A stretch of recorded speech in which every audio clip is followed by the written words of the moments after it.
Bisika olingé na koma na komi wana. Alors, je vais aller tout droit. Na aucun de gauche droite, je vais aller tout droit dans la réalité, dans ce qui se passe. Na manka kozala na joie de vivre et comment on peut ça bino gouya ko improviser les solo. Au vandika bu eraza incident. J'étais dans mon silence, tina une décision na bina loba. Na bandi ko loba. Vous êtes des manipulateurs et des aigris. Il a fallu Erazala na Kishasa pour stopper Mourajio Abisabo Lumbu Rabino Libanda. Aujourd'hui, Denis Lessi se plia et Denis Lessi pliera. Un manipulateur de haut niveau. Denis Lessi. Un manipulateur de haut niveau. Denis Lessi. Pourquoi Denis Lessi a des armées? Denis Lessi n'a pas des armées parce que a eu conscience que ça la qui m'a bé, toi ça la rabatumité ma passe. Denis Lessi a été confronté à la réalité. À côté d'un adversaire, il y a niveau na été. Aux amokolo na âge, mais awate. Ce qui est à 12 concerts, fois $2000, c'est 24 000. Na ça il va tourner, na PC FSO, bah disque qu'il est abîmé ça et Belengamona. Mais ses parents, ses frères. Il y a d'autres langues qui disent que Moïse peut avoir une illusion de rebelle, il y a la télévision. Non, Moïse problème n'a problème par rapport il y a Babylone Moussou ya lobby par rapport à des mais il y a mutu bozaï bien mais n'est beaucoup mieux. Aux hommes na yo qui est maintenant na yo kaye na ba plainte Moussou public à Osala. C'est normal et il y a renforcer na. Quand je disais que Denis Lessi était en contact avec les gens de Bethel, Bochanga Timbe. Ah, Tamazo Loba, Naozong sa parti wana. Makamu Moïse azali koloba na biso. Na makamu oyemoka loba ki na cher. Quand j'avais dit qu'on avait recruté des aberrants pour les sales boulots, je savais de quoi je parlais. La loyauté et la dignité n'ont pas de prix. Tozo Kendi. Oui. Na yebi ndenge wana te. Je connais que c'est un petit bien. C'est un serviteur de Dieu. Et puis voilà, Maman Tina a ok de travailler naé. Même si elle a problème, Maman Tina n'a autorisé à que pendant Boutou Moubimbati, 6 heures pour dialoguer. Elle m'a craqué sur un dossier, elle a peine, on a un dossier belé au coup de Maman Tina. Alors, on a analysé par propos de Nile Sazaï Oluba. Et Monsieur Salakida, Vincent Liboso, il tremblait, il frissonnait. Et Monsieur Mibala Salina Stemai, vinangé comme il a danger, vinangé comme il a danger. Émission à Sali, et ça émission à se laver. Tant batuni yo makambazaro yebisayo ozoango wapi. Il a avoué azoango na 10e na première na Bethel. Na ba innocent ba ebioté. Au lieu de prendre le courage, na sengi pardon na couple bondo na batunyo sur bazana majabu. Non, tu vas nous ramener ce qu'on a mayu ya lisusu. Na jeno na sanaki na lali na loti bateau moko soki bateau soki mbisi moko ya pembe. Mbisi wana ezalaki majabu. Le Seigneur m'a convaincu que Bazaba Tunanzambe. Tout ça incapable d'être humble, de t'humilier. Théâtre. Cette fille peut paraître comme ça pour dire des choses. Ça peut jouer aussi dans la faveur na bango moko. Yaroloba va dire ceci, nous connaissons le fonctionnement de la communauté. Baroboa ke lango ke bato majabu na ba era mutu ba monter fille oyo. Ils essaient encore de nous clouer. Victimisation X+. Yo mo zomi créer les ennemis pour e balati sango batu moko boy. Never.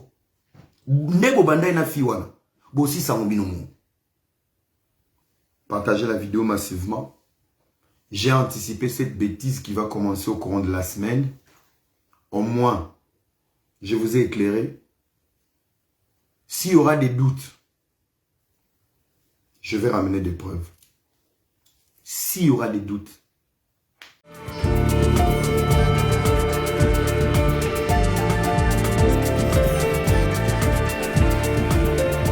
Maxi Bien-être, c'est un complément alimentaire.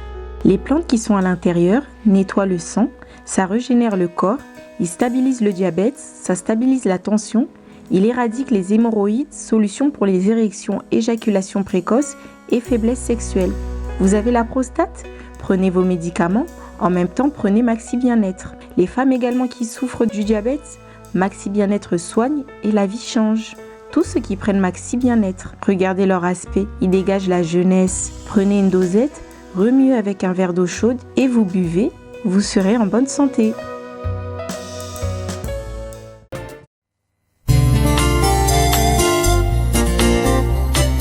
Merci Jésus-Christ, l'abattoir d'amour. Vraiment kondima kozoka pota pour la vie à moto. Ezara sauvé, eza pambate. Nazana mbongo te, oya kosomba vie. Mbongo koto ya kosombela kalipa eza pasi. Mbongo ya kobandaka kofuta pona masumu na ngai. Nalingaki ozwa ngo wade.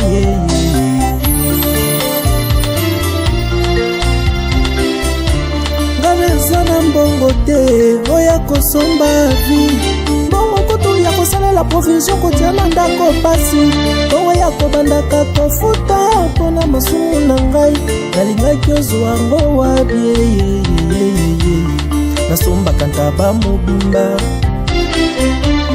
nasombaka ngombe mobimbe. Po nakende kotumbango, po nazwa bolimbisami ya masumu na ngai.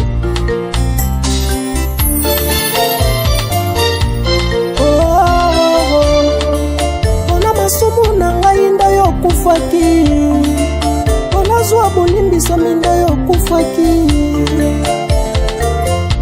Merci pour la bonne salée. Maxi Bien-être is a dietary supplement.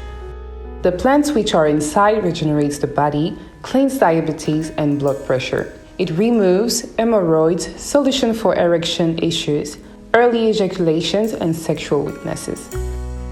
For prostate issues, take your Maxi Bien-être after your medicine treatment. Women who also got diabetes pain, Maxi Bien-être can heal and change lives. You can see that all the people who are taking Maxi Bien-être look better and reflect youth. Take a pod, mix it in a glass of warm water and drink. Then you will be healthy. Bonsoir à tout le monde, Abisso Koti Pesarambote. Tu me suis depuis quel pays? Partagez vidéo. Je voulais voir un maximum de partages. Nabibo partager vidéo. Et ça, Abisso Nyosoumo, ça, moi vrai.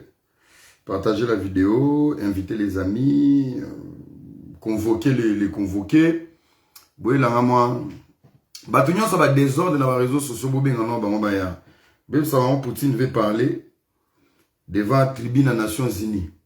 Le Poutine va parler donc nana maman faut na sabino et penza weza tellement sérieux tout qui va mentir. Donc il faut faire très attention. Dans les réseaux sociaux. Il faut faire très attention. Très attention. Merci. Partagez la vidéo. Partagez. Je suis là. Le Poutine va parler.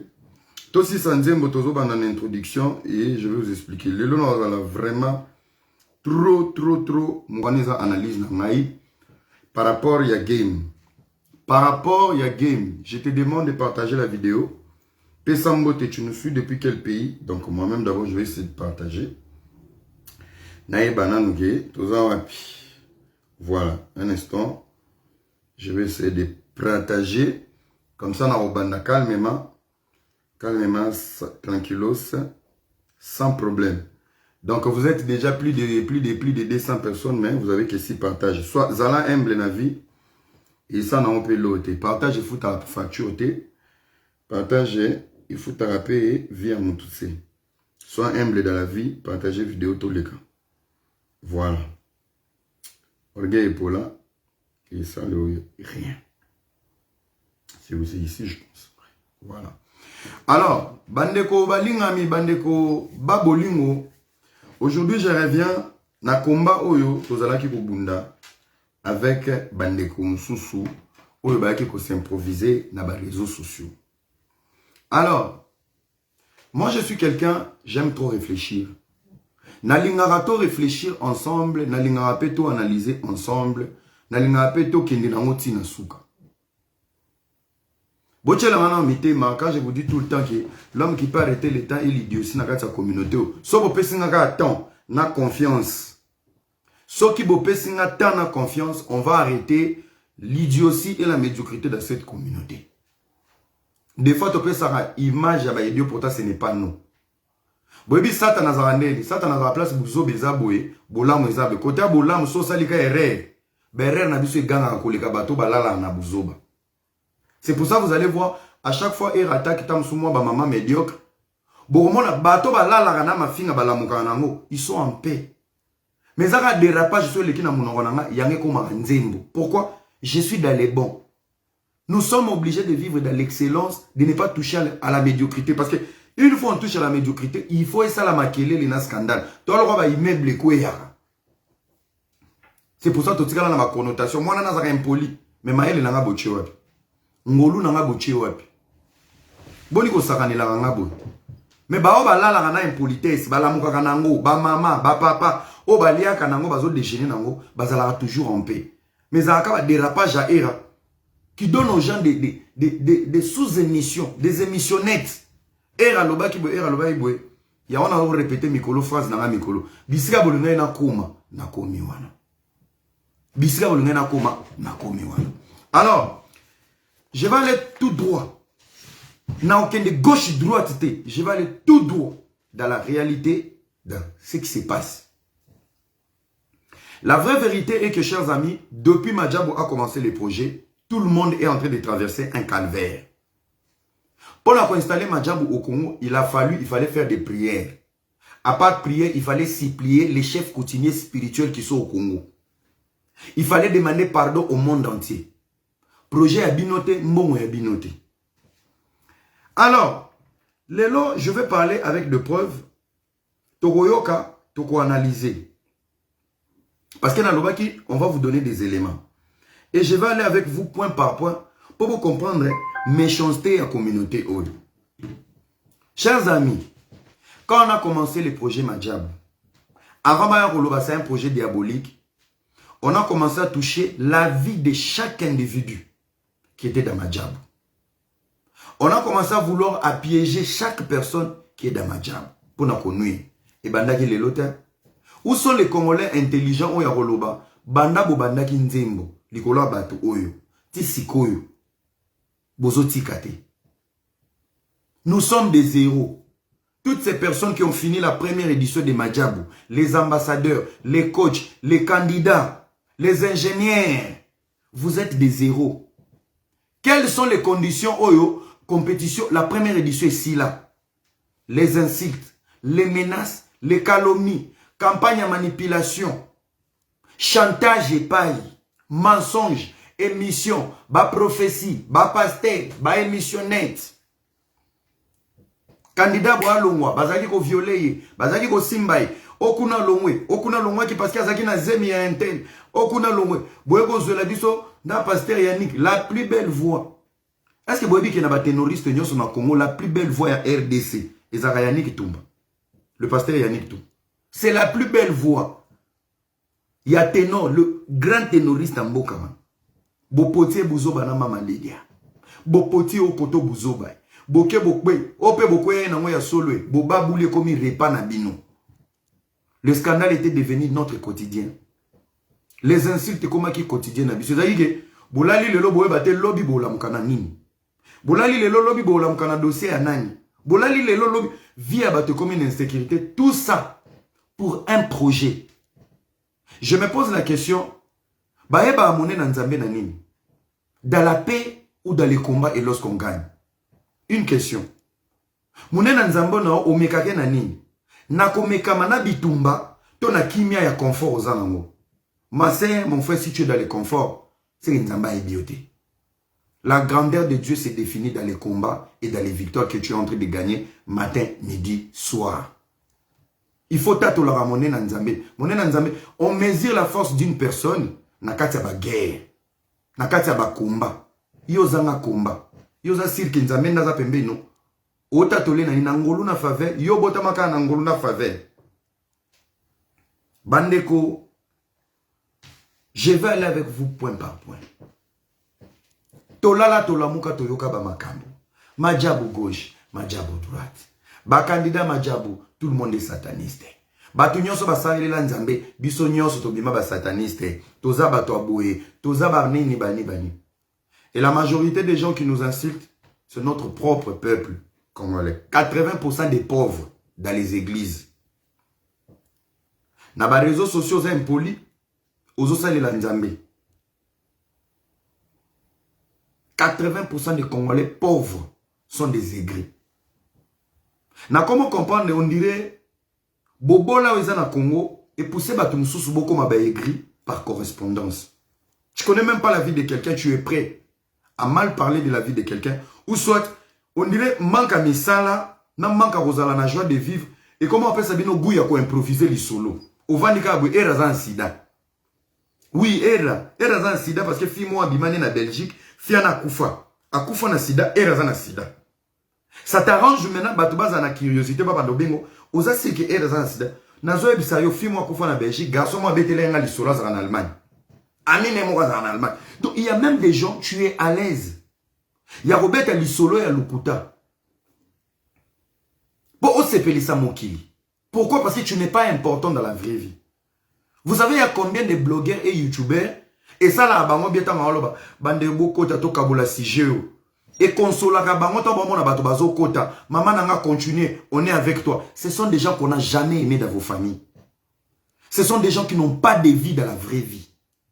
Ce sont des gens qui n'ont jamais été considérés. Soko bomi kamerabwe, aza otoloba bumbaf. Tu n'as pas reçu l'affection de ta famille. Éducation T. Et l'autre côté. Parce qu'au commun des réseaux sociaux, tu commences à puiser ton affection. Na regard à batoumo boya babolole. Oh yozo consolé na bouzo bolobara. Une personne qui a été aimée. Une personne qui a été bien éduquée. Une personne qui a reçu l'amour de sa famille, de ses frères. Aux assises. Aroya ozela, bolingwa bato commentaire. Next bébé, pourquoi on a bloqué Abino? J'attends rien de vous. À part disponibilité, Nabino, na amour, Nabino sincère. C'est tout. Sauf combien tu m'aimes pas. Ma mère m'a déjà dit qu'elle m'aime. Mes proches m'aiment. Ma fille m'aime. Mes soeurs, balinganga. Ba vienanga, balelanga.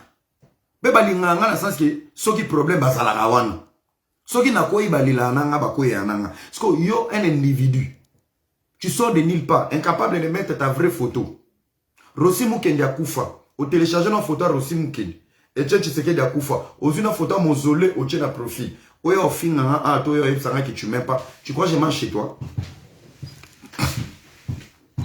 Nadama Hachio? Nadama Hachio te. Congolais faut amayele. Le Congo a besoin de Congolais intelligents. Combien de personnes parlent français au Congo? Combien de diplômes? Incapables de multiplier le scandale géologique que Dieu nous a donné. Terre fertile, diamant, or, cobalt, gaz, vous avez tout. Maï partout, bambisi bazo vieilli, bazo koufa. Mais peuple, on a tiré l'eau, azotika la mobola. La pauvreté de l'homme congolais ne se définit pas sur le sol congolais. Mais cette pauvreté, elle est humaine. L'homme congolais est pauvre.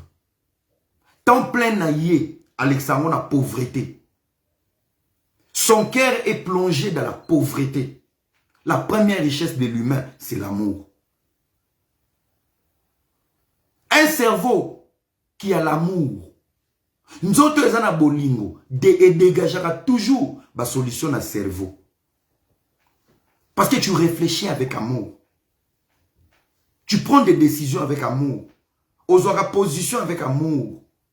Mais l'homme congolais est pauvre parce que la vie d'un Congolais, ils ont embelli dans l'émotion et la sorcellerie. C'est pour ça que vous êtes pauvre. Bobongate, mais vous avez tout. Est-ce qu'un Congolais peut laver les assiettes en Europe? Un Congolais. Il y a République démocratique du Congo. Boroyo sur la bassani na poto. Otiki diamezo pola na mabele. Mbisezo pola na mabele. Des pays qui vont se développer qu'avec le tourisme. 9 parcs nationaux. Quel est le niveau du tourisme congolais? Bozana Maï, H24. Bolana na courant. Vous n'êtes pas en manque de personnes. Vous êtes juste pauvre. Dans vous. Et la pauvreté est dans mon thème. La pauvreté, ce n'est pas le manque. La pauvreté, c'est un caractère. Vous êtes caractérisé dans la pauvreté. Olingaka buzoba. Olingaka bashita bato. Olingaka masolo est toxique. Vous vivez des vies toxiques na poto. Depuis au bala libala nous en sengoté, tu veux voir personne être en paix dans son mariage. Depuis au choix dans ma projet, tu veux voir personne réussir.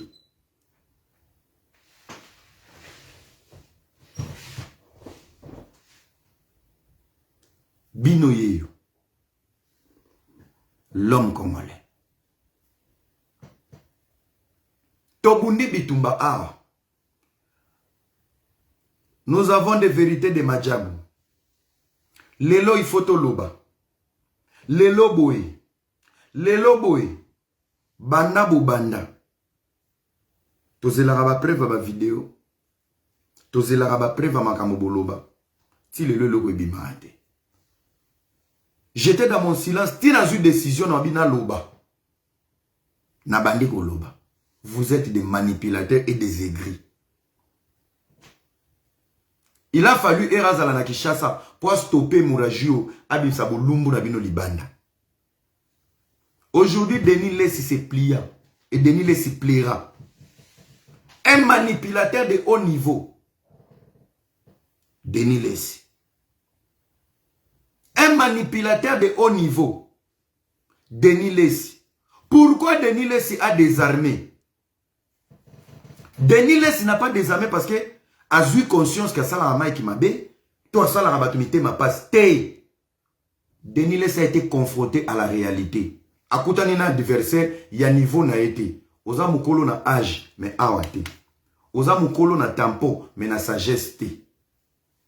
Il a fait face à un adversaire tellement fort que lui. Quand il a parlé de Denis Lessi, il a parlé avec des preuves. Ngamu tunabimi sa photo ya Denis Lessi ya libal, ngai. Bangambo alende la zozo eza charge na nga. Ngai tunabimi sa kiamu. Olobela ba via batu sans preuve. Obala moi si photo yangoyo. Ok komi kundolela yo moko libulu. Botindela nga ba dossier ya era. Bolumbu na yo batindelinga. L'enfant de la promesse. Car t'ignon soluka ke pa na ngande na zoya yo.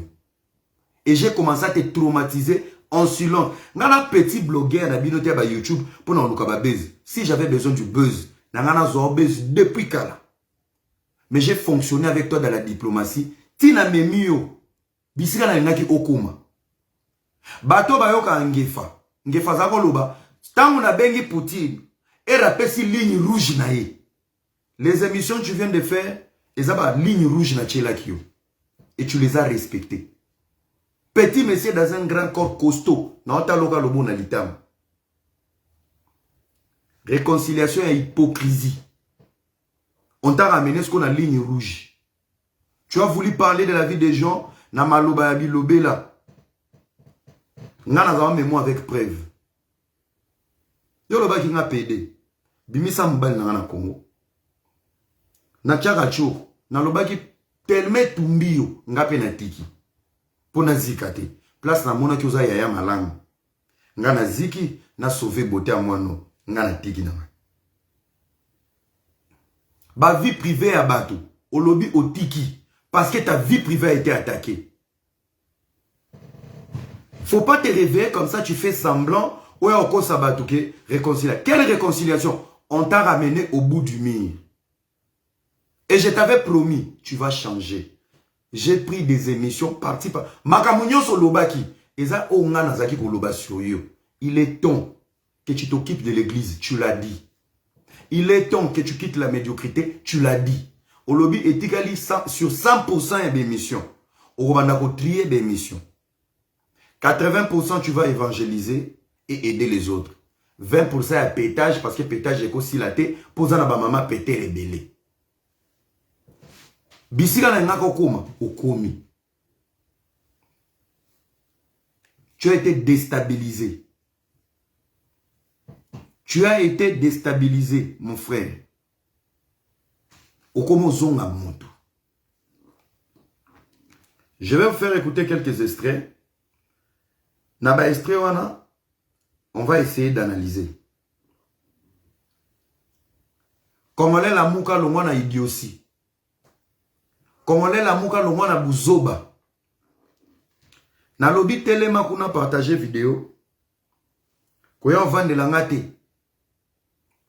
Bosakana na batu na réseaux sociaux. Boyebi, c'est pas de l'orgueil. Batu nyonso nga na décida ba longwa réseaux sociaux ba longwa réseaux sociaux. Denise Bouchechoir à Kendati. C'est le jour où la Russie avait décidé de lui ligoter les mains. Denise est partie. Peu boire ma passe, Denis et Denise. Denise Bouchechon a l'équipe une politesse, a l'équipe on a abonné, a l'équipe on a qui est en quitté. Mais à côté de n'a kimia. Et je t'avais promis au côté de n'a. C'est une promesse. J'avais dit je vais te chasser du réseau social. Avant de partir, on m'a dit d'ailleurs au tout bela pour changer format.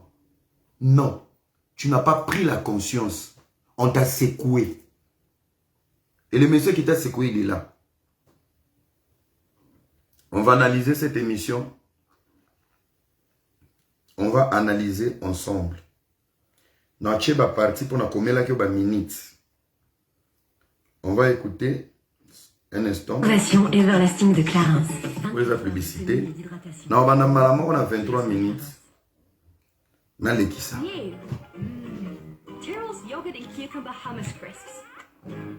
Voilà. On peut montrer que maintenant, oui, au Congo, tout est possible. On peut s'entendre là où il n'y a pas. Même les politiciens non du Congo. Ceux qui ont 12 concerts, fois $2000, c'est 24 000. Dans ça, il va tourner, dans PC FSO, il dit qu'il y a Abimisa et Belengamona. Mais ses parents, ses frères. Il y a d'autres langues qui disent que Moïse peut avoir une rebelle, la télévision. Non. Moïse, problème n'a problème par rapport, il y a Babylone, il y a lobby. Par rapport à des mais il y a un mouton qui bien, mais il y a beaucoup de bon. Vous avez na yo qui est. Maintenant, na yo kaye. Na ba plainte mususu public à Osala. C'est normal. C'est normal et il y a renforcer na. Quand je disais que Denis Lessi était en contact avec les gens de Bethel, Bochanga Timbe.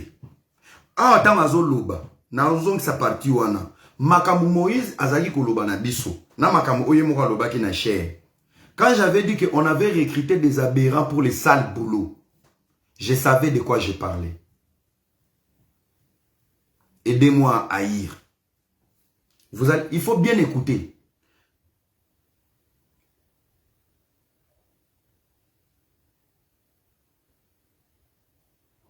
Bozela. Ezo kima. Fona medira. Tout autour que Dieu me pardonne, c'est mon petit. Moïse, donc sa famille, ses parents, ses frères. Il y a d'autres langues qui disent que Moïse peut avoir une rebelle, il y a la télévision. Non, Moïse problème n'a par rapport, il y a Babylone, il y a lobby. Par rapport à des mais il y a un mouton qui bien, mais il y a beaucoup de bon. Vous avez na yo qui est. Maintenant, na yo kaye. Na ba plainte mususu public. Oyo qui est wapi? Na yo qui est. Makambo oyo Moïse azaki kolobananga. Na yo qui est. Na tuni. Ndeni yo mouton bozala qui n'est bien, mais makambo yebisinga. Na yo qui est. Chers amis, il y a des lives que je faisais. Na bi batu oyo bachi bango maloba na munoko. Mais ba pesi bango vérité. Na reprochaka Lidi Mbie. J'ai dit Lidi, vous avez trouvé des mauvaises personnes pour aller faire les sales boulots. Ils vont vous balancer. Na bimi na émission Lelo. Pour anticiper la pensée négative de cette communauté des abrutis, balinga batuba bima saint softy. Et comme anini, Madjabo a foutu Denis Lessi pour changer le langage. Yamoni Lelo na ila binoni la mama Madjabo nanko. Ton a tali émission nyo son avis. Et avant ton amuka lobby banaliser banda ki ba sombiye biso moko en interne to yena to lobana neti ngai na yena ndenge na ngamoko réconciliation yo etali na mobiso te nga na yena ndenge analyse na yoki ozawa yoki wapi na téléphone to bozawa kuta plainte mususu public à Osala. C'est normal et il y a renforcer un peu conviction que mais finalement le gars il est comment. Bon, ce qui a mis naï, Mouto Yazanaï, Baza Biété, Bayo Kanati, pourquoi? Tu vois, ça aussi, ça peut me renforcer. Ça renforce quand même ma conviction là, au pénal là, au yépa là, au pénazo dans la rue, mais n'a pas au yépa nango, au peigner la yenango. Oh yewana zolo banani, c'est le pasteur Moïse. Il doit dire, il doit bien parler. Lorsque vous utilisez quelqu'un qui a des problèmes, il va vous balancer. Le jour il va se sentir coincé contre les mines. Asopabino. La loyauté et la dignité n'a pas de prix. Tozo Kendi. Oui. Je connais que c'est un petit bien. C'est un serviteur de Dieu. Et puis voilà. Maman Tina a ok de travailler naé. Même si elle a problème, Maman Tina n'a autorisé à que pendant Boutou Moubimbati, à 6 heures pour dialoguer. Elle m'a craqué sur un dossier, elle a un dossier belé. Maman Tina. Alors, on a analysé par propos de Denis Sazaï Oluba. Denis il essaie de faire comprendre à Vincent que Makambo Moïse Aloba qui n'a eu sur Mike et comment il coachait doute ya Oluba. Ah, si ton ami t'a fait ça, les bêtises et les conneries, si ton ami a fait ça, mais comment ça se fait que Ngai Nazari Kotika Maman Tina ba qui ne travailler naïe Tiba Boutou? Ça veut dire qu'il y avait une mauvaise campagne sur l'image de Mike Kalambay. Et dans la 4 émission, il y a Vincent. Écoutez l'émission, essayez d'analyser les propos de Denis Lessi. Il a donné l'exemple de sa femme. En disant, on diabolisait le nom de Mike. Et lui, il s'est dit, mais moi je le connais, c'est mon petit. C'est un serviteur de Dieu. Nazalaka Kotika Ekutuna Mama Tina, Tibat Boutou, ba air tardif, Basala Mama. Quand il craquait même pour son couple, Mama Tina était là. Ça commençait à ramener maintenant des doutes dans le cas de Denis Lessi. Mais Ngai Sikoyo, tant on a bandit, Koyoka, mais comment le gars il est comment? Comment il est devenu comme ça? C'est normal, position nanga. Humainement parlant, il faut échanger. Là, ici, nous ne parlons pas de l'essai de l'éternel. Parce que le Congolais, Bissopé va s'éviter. Souvent, on n'est pas dans les CD. On est dans ce qu'on entend. Les sentiments aussi jouent. Oui, ce qu'on entend, et puis voilà. Parce que on va aller dans la petite nanga. Baba kati nanga. Mais Mike Tobana avant. Ce qu'on te reconclure, c'est à te reconclure que nous avons lobby que jugement ils allaient un peu, ils allaient un peu moins tendancieux par rapport au lobby la relation avec Moïse, ils allaient plus accentué et puis on a Mike qui était pas ça au Yamana téléphone. Moi je suis un homme sincère. On s'en parle. Le col a Yamana na téléphone. Ayada au sur la Maman Tina. Bon, on a un dialogue boyé, tout à la tête. À part Nakala. Elle monte beaucoup d'alimentation, boye, à Kanginga na ma vie, na fouti facture. Moi, et l'autre, on avait de très bonnes relations. Mais au moment où il y a déjà, on a monté mané, il y a la position, que a viazo si manga sauté, viazo qui peut sauter, et ça lié blessure. Tant que ça lié blessure, on a battu que ça lié blessure. C'est ça le problème. Et le lot, Koyoka, peut comprendre que aujourd'hui, ça y est, monté maya, toba petit na yo. Oui, mais moi je suis honnête, hein, mais je demande pardon. Nzambe Ali Misanga, ce qui est oxy ma casse, on a pas à l'occasion de suite naïte. Donc il faut Ali Misanga, sincèrement. Vous comprenez mon combat? Tant on a salarié monsieur Ali Bossoué pas Stémaï, Natunaka. Si Mike Kalambay était Mike Lessi, Denis Lessi allait traîner avec Peignet? Non. Pourquoi ces changements de température, Yaroloba, si je l'ai blessé? Mon frère, quel est le divorce au Moutako Bete la Maboko? Divorce nyonso et ça la rapasse. Séparation nyonso et ça la rapasse. Na aja Denis Lessi, depuis à Yungana na Peignet, depuis à Yungana, depuis à mission nyonso à dérapa sur Kalambay, sur tout le monde. Les longs de Denis Lessi, vous comprenez que non? Ce qui n'a blessé. Soki, il s'y pose. Si. Donc pour lui, tout était normal. Donc les longs d'azos s'y posaient. Soki n'a blessé, Nzamba limbisanga, Yepa limbisanga, Aza petit nanga. Ce n'est pas un pardon sincère. Ce monsieur était un manipulateur. Il a été cloué, il a été coincé. Il avait des galons de croire, il avait les monopoles du réseau social. Quand je disais, il se faisait passer comme un petit makoso de la RDC, mais sans la matière, n'a pas éthique de la communication. La réussite sur les réseaux sociaux, il faut avoir un don, toute la notion, il y a communication. Comment communiquer? Il faut communiquer avec élégance. il faut communiquer avec amour. Ozo lobake, maka Moïse alobaki na yo na penyel na mamboka na nzela, à ton âge, un prophète, un pasteur. Tu n'as même pas eu l'essence ya Roloba. Bible et lobi mokonzaliaka nyama elito imokote. Toi qui dois nous apprendre cette position de la neutralité, allez vers le fond.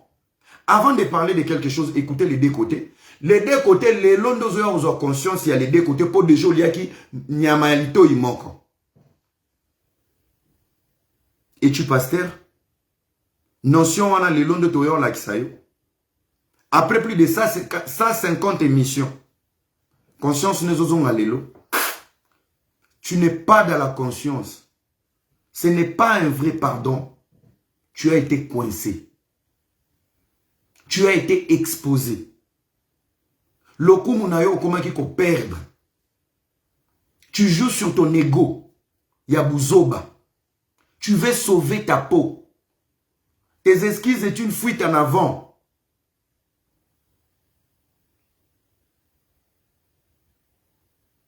Naïba qui kembi a gérer binoté. Je le savais. Lorsque tu t'achètes des gens pour te défendre, chaque sortie à Batouana, bazana posa ya mbongo. À force ba défendre pe bien te. Ermoko lembisaka guya kopesa mbongo. Combien peut bozaki kozwa? Les robinets étaient fermés.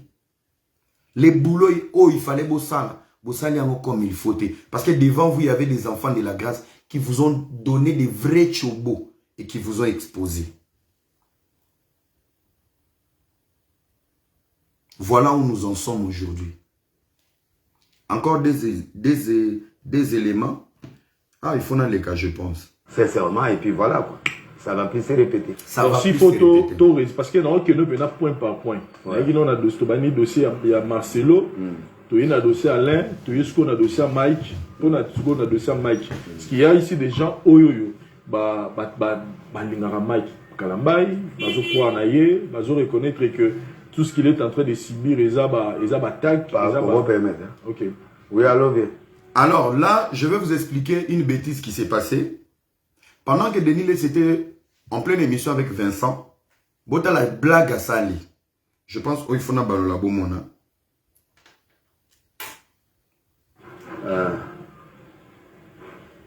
Oui. A commis déjà, hein? Ok. Mike, oui, c'est bon.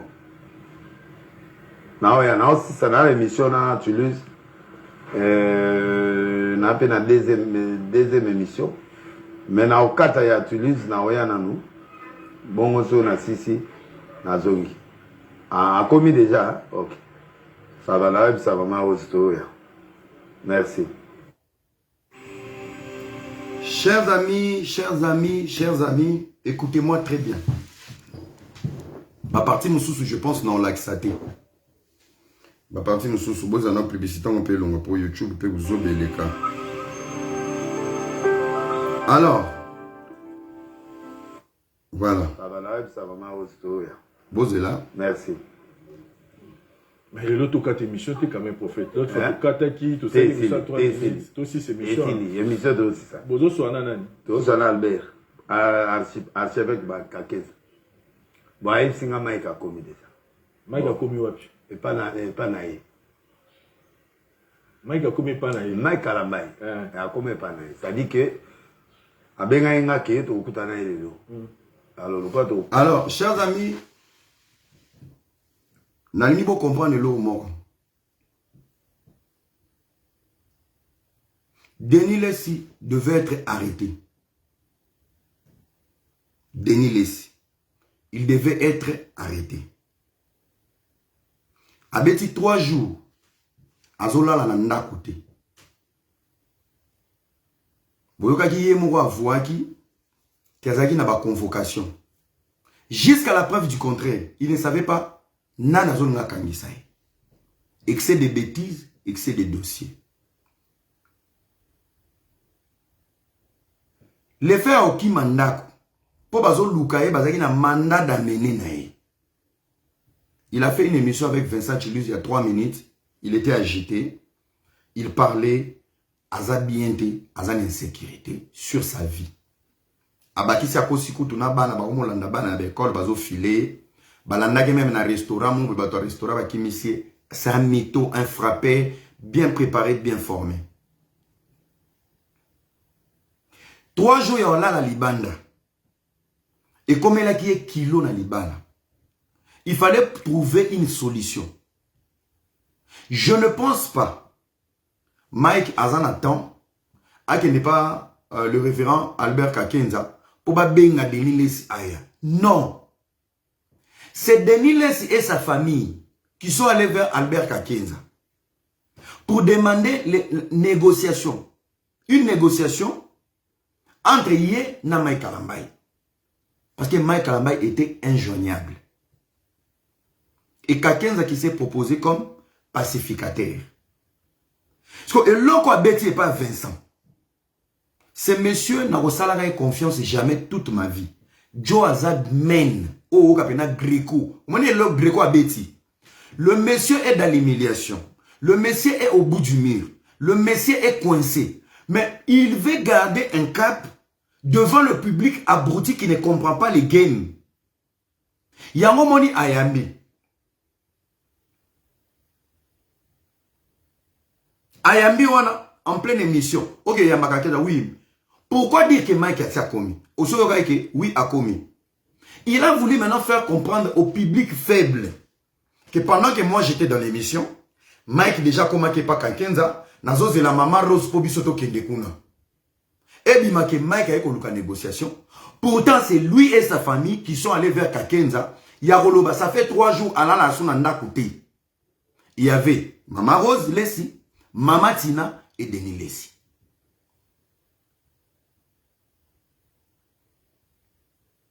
Il a menti au téléphone. Le regard du public, bino va commenter, va péter à zoba. Et c'est comme ça Denis Lessi est parti là-bas. Tant que Denis Lessi a commis, dans la même émission, à l'obien on ne peut pas bager nos manem. Bajo mikuse balokamba. Mike aboya ko pese mbote. Soki Mike yo kutie kuna, aboyo pese mbote.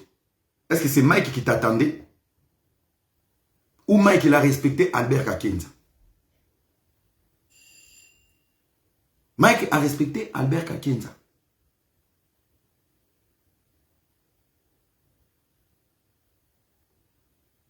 C'est quoi question? Nabango miba, un instant.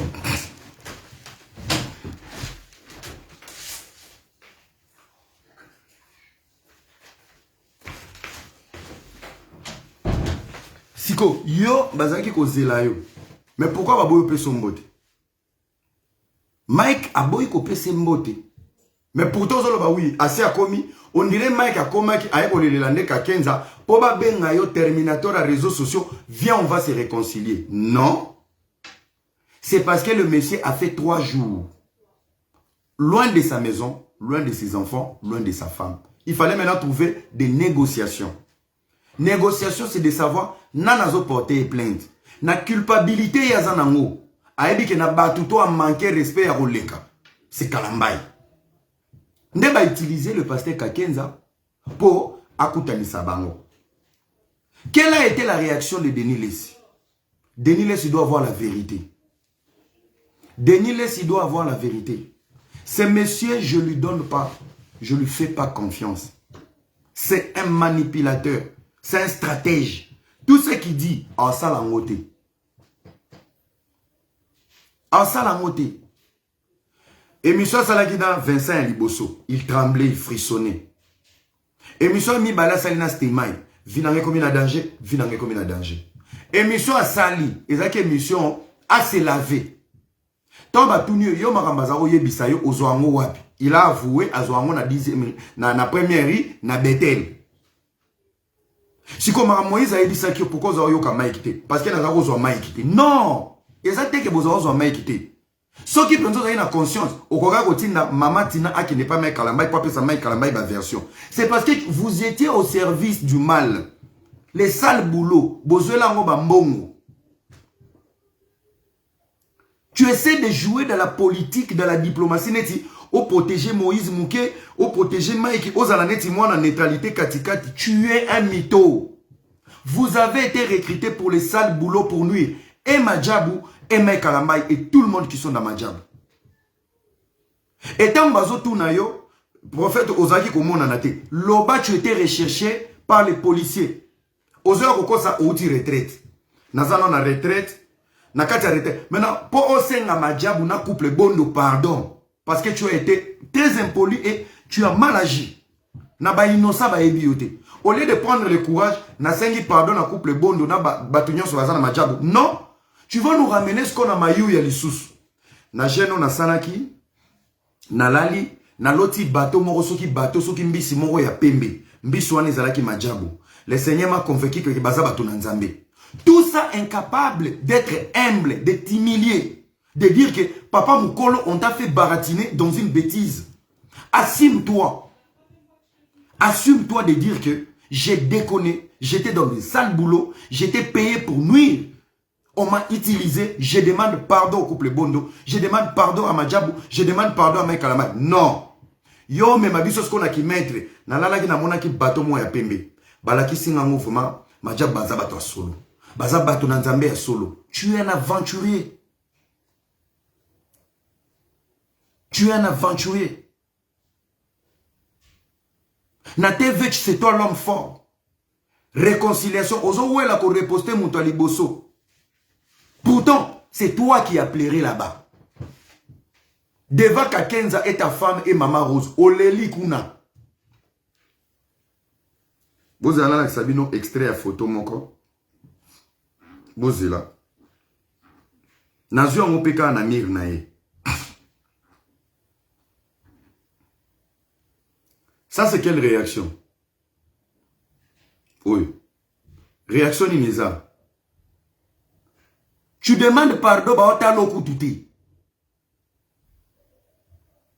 Awa agneau. Mais ceux qui va pelisi caméra. Ba péter, ba péter. Tu vis pas pour les péter.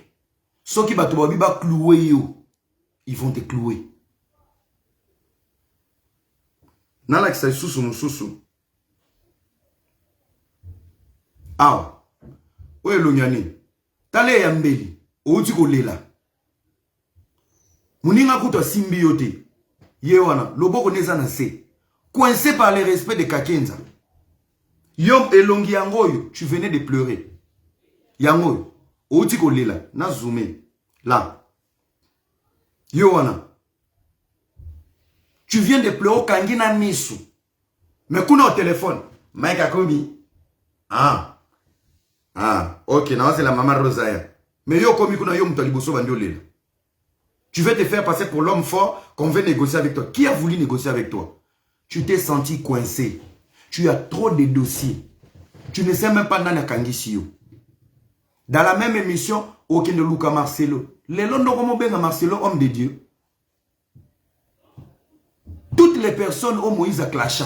Bah comment est ennemi non? Les Londres ont eu conscience que Baba Sali Anzambo Lingo Bandoke Luca Bango. C'est parce que tu es au bout du mur. Mouzé. Te, et si la te. Okosi lisango. Je reviens sur la dernière photo. Awa, Aotaki na mabolongo. Il était à genoux. Awa. Il était à genoux. Je vous informe, il était. Ba photo, on a autre chose, on ne pas na yemoko. Là, Aotaki na kotele na mabolongo. En train de pleurer et de demander pardon. Et qu'est-ce qui s'est passé encore plus grave? Ils se sont plaints en disant Bino bo betel biso masolo ya Madjabou na ba Mike. Tolobi. Mwana o Poutine era aina bataillon. Mais era ka il parle prévébimi. Era no beza mutakala nanga atindelinga mutakala nanga moko naza nango mama tina paza nango. Era lobi na bala, era bimisi photo ali bala. Era lobi boyeboy abimisi adresse ya fille na kena ko bala. Ça veut dire bokoti si biso na kati ya buzoba otoyebi mutuna makolote. À notre tour, bope sa biso ba vidéo ba to Madjabou. Bope sa biso ba donner ya Mike Kalambai, biso peto banda ko bimisa. Ngomba bisika ba kinaka kozwa. Ba Nalobi partager vidéo. Bisika bokendeka kozwa ba élément. Ba preuve zoyate. Ba preuve comme iskoyo. On vous a mis dans une guerre orale, la guerre de la manipulation. Allez dire ceci, Tozan a donné. J'ai ça, et ça flash disque. Il fallait pas payer soit ta mort. Aucune de prison n'a preuve. Les losos babiba tcha denilé c'est na prison. Tout ce que tu as dit, aujourd'hui tu reconnais, ezara ke babete la ki oli solo, oyoka ki epa yambie, mususu oka ki na balabala, mususu parce que solana maikite. Où sont les preuves? Non, mususu solana mande flora yeso longole, logola muto yeso bimisaka bangul. Les vérités de Madjabou, c'est ça, à 20h, c'est ma chaîne YouTube. Vous avez que des vérités d'Avodan. Vous avez que des vérités d'Avodan. Nathan Loloba qui va bengana alvi nandako. Nabimisa ki préavis. 6 mois impayé azangandako. Nazanangwa. Mais vous parlez des choses. Bozana va préviter. Bozana ma solo. Yalitoi. Era ceci. Non. Era PD, bimisa photo ya ngana mbali nanga to pesa na bizu. Era ceci gigolo, bimisa moi sa pesa nga $1000 na maboko. Yaka ta na papier western. Era patati patata la justice, toi na poto.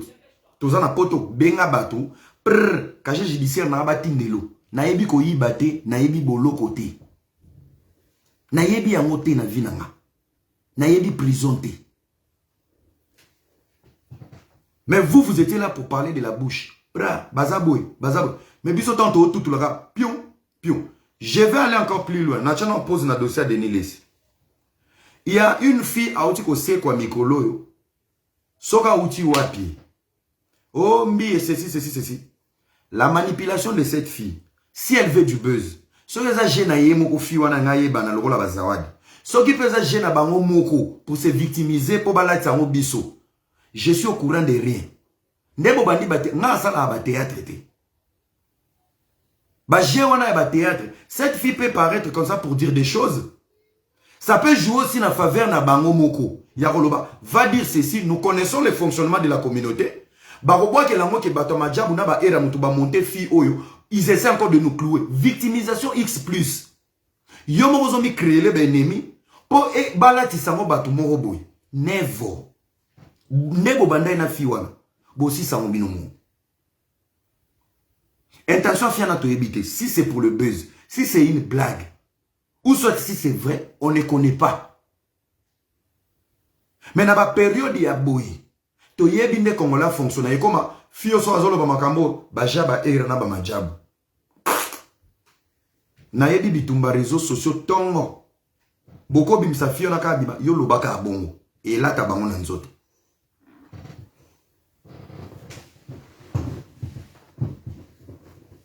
Et là, les gens commencent à m'appeler. Eh, Romoni fi mon boabimi. Boze la pona lobani. Kengana yo soutenir fi wana. Eh, bomoni. Pobo kolenga fi wana.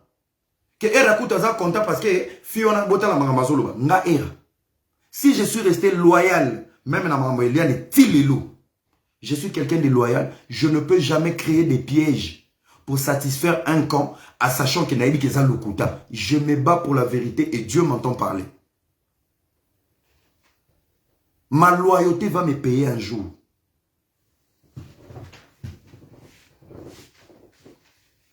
Je reste loyal. Je ne peux jamais cracher sur un combat que j'ai lutté. Mais je peux dire la vérité de ce que je sais.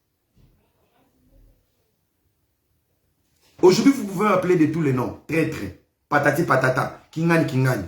Quand j'étais debout, il n'y avait personne. Kolo ebi mote mananga.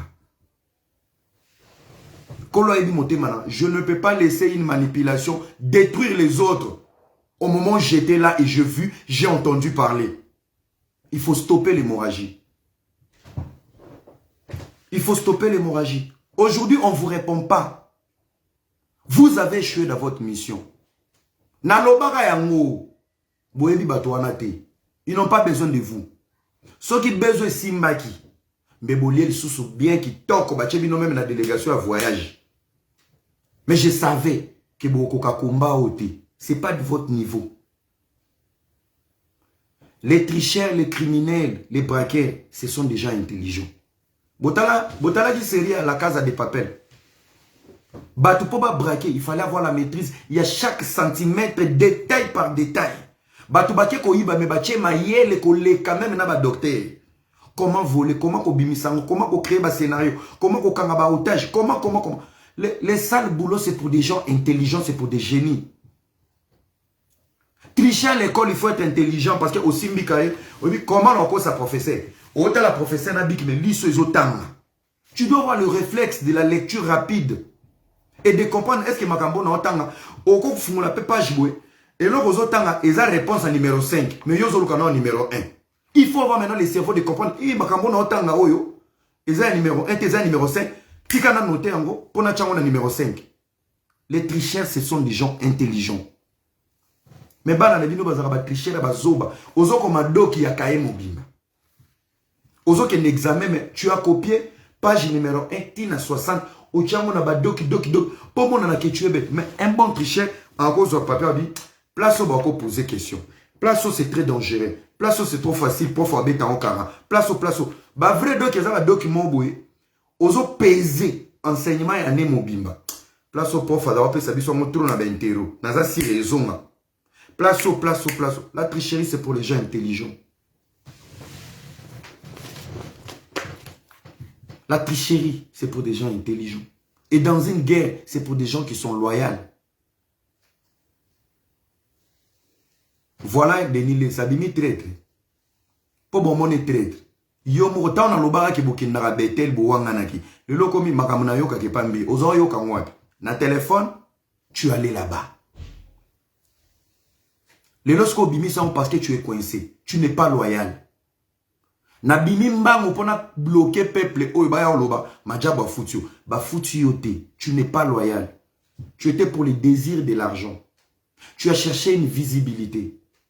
Tu n'as pas su comprendre vitesse ni ozaki ko kenango. Na sengi bato maja bo pardon.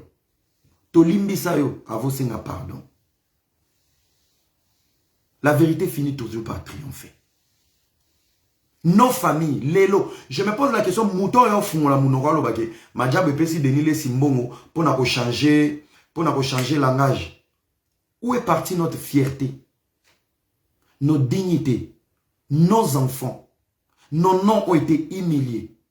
Est-ce que mbongo to pesi to foute à changer langage et qu'on réparait ben silt autour? Mbongo to ko pesi Lélo. Et qu'on console ma proche na biso na pasi bayoka. Mbongo to opesa changer langage. Et qu'on soigne ma réputation na biso lelo et baby. Seul Dieu va réparer nos réputations. L'argent n'achète pas tout. L'argent peut faire taire une bouche, mais pas réparer tous les poisons sortis avant. Aujourd'hui, on est sali. Aujourd'hui, on est humilié. Tout le monde nous a lapidés. Et les personnes qui nous ont blessés, qui nous ont lapidés, on aura le courage. Taisez-vous. Pourquoi cette victoire qui se dessine à notre faveur? Pourtant nous sommes des zéros. Pendant la compétition, les prailles, on a résisté. Les scandales étaient devenus notre quotidien. Les pièges, les humiliations, les insultes. Naba prophétie à l'Okuta. Et on doit gagner calmement. On voulait nous ramener dans la négociation. Négociation de Nile, si c'est la victoire de Madjabou. Au bout du mur. Bible le Bible yanzela mo panza ba onanzela samba.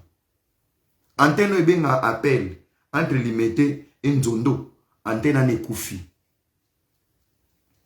Et les kasute.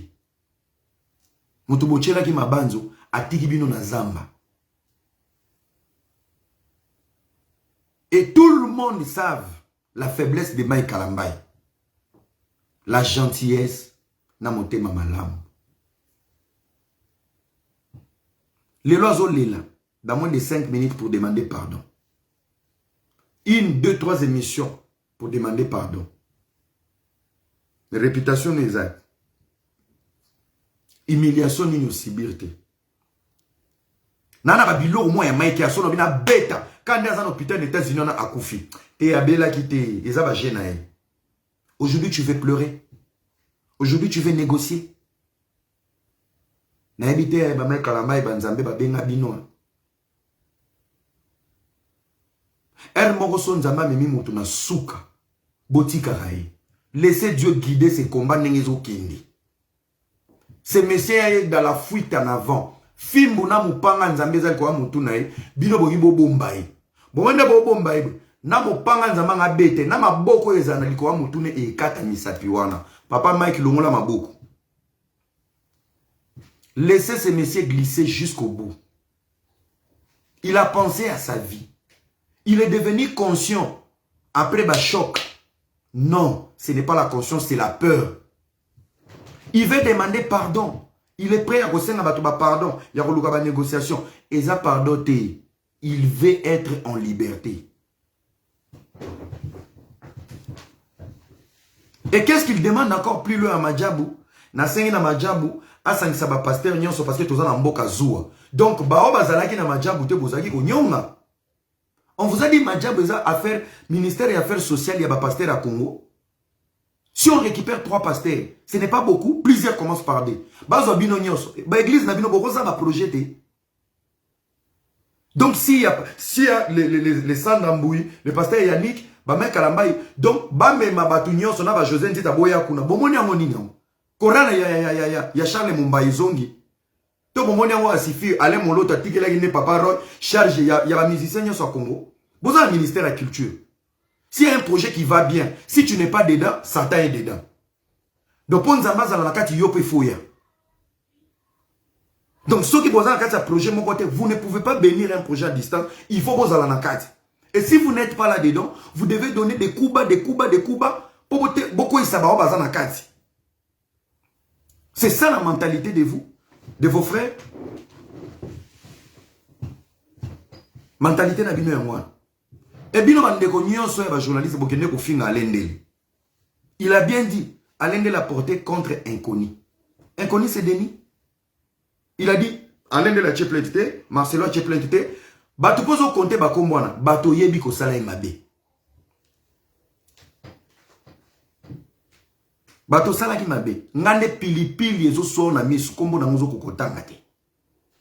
Okomi Madjabou doit réfléchir, Madjabou il faut prôner excellence. Et le kabatou ya malamu. Poyo bela ki libomati. Okanise Madjabou etike lelo na prière. Kolo patine le nom moutoumou ya forme non. Ate maintenant devant. Donc pour toi, il fallait personne bouge. Donc tu veux me vendre les médiocres de Madjabou parce que j'étais bloqué. Toi tu rêves. Hein?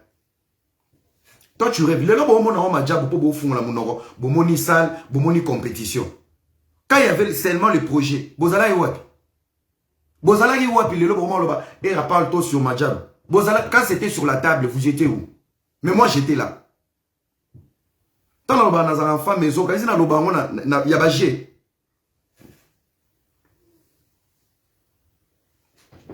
Bondi maïté qui est comme un bongo, beaucoup mi ba aigri. Mouto a foutu à rabattre pour pas côté na kati ya guerre, c'est qu'elle a raison. Sale boulot. Pour venir à PC Bino. Tous en a plan moko.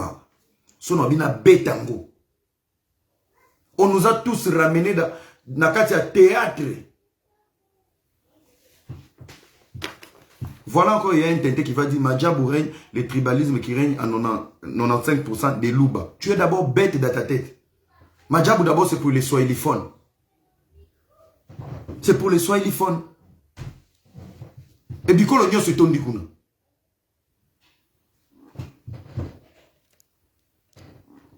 Tu connais rien, tu veux ouvrir ta bouche.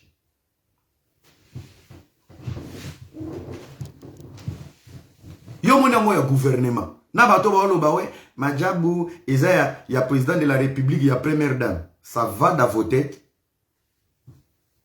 Organisation ça na Madjabou, beaucoup de gens ont un gouvernement na ba parti politique. Bo ça ndeti ndeni peuple azozila.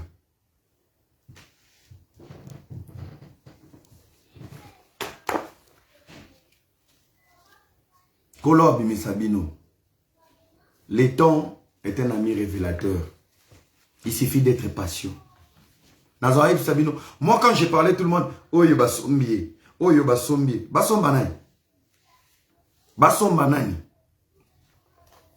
Botelema, vous savez, la émission. Aujourd'hui, il a changé de langage. Vous êtes combien boyo aussi n'a pas pardon? Denis est en danger. Togon de la Ponaye, Bakani Sinini, il a dit ça parce qu'il a eu peur. Non, il est coincé devant la vérité. Pour ça, tu as une vidéo, tu peux se procurer un mal. Denis Oloba Kiboué, Olobini, O Baebi Sakinga. Baebi Sakinga. Et le moins dossier est comme diffamation. Et le moins diffamation est comme calomnie. Et le moins calomnie est comme injure.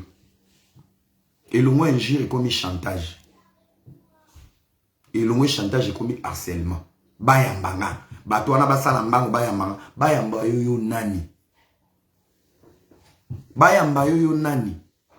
Posant dans le dossier à Batou bayamba yo. C'est que tu veux négocier. Et il y a encore toutes ces femmes celles, abruties, bovines, na poto. Batika Denile Sinakimia, parce que c'est un homme de Dieu qui dénonce, il nous a déçus aujourd'hui. Il vous a déçu, il dénonce les mensonges, il n'a pas de preuves. Et aujourd'hui, la peur pour sa vie, Azon Iskor en a vérité, mais et l'autre personne qui a émission, il a ramené sa manipulation au-dessus et son orgueil. Et il a prouvé juste, il a besoin de la liberté. Et c'est un manipulateur. Il ne va pas lâcher. Alain de la tournée lobby, sauf avant d'ici on a Denile Siboyo Kana. Au Sengani. Na efsake nabi na osenge lo moko to simbani ngana Denile si na maboko to zu transport to ke hôpital ba kita la biso mitu soki to za normal l'un et l'autre ngana ebi ki na normal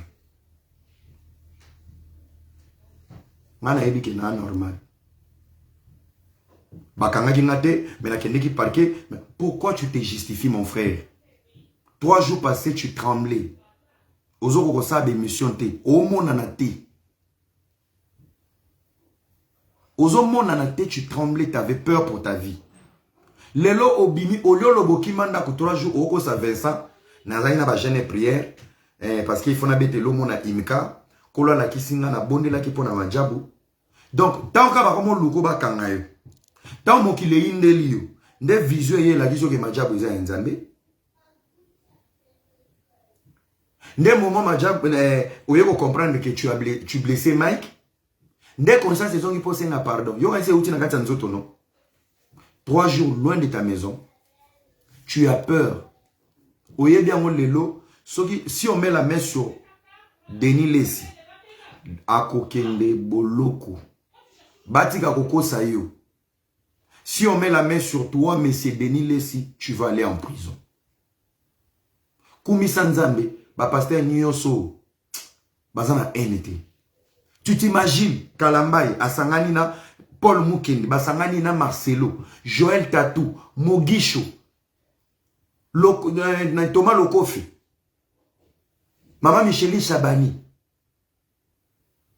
Madjaboye Likolo, Batuto Potabuzo, Basanganelio, Basanelio bloc, Bakepena dépa, déposer chaque plainte. Na vidéo nango yo va na libanda yo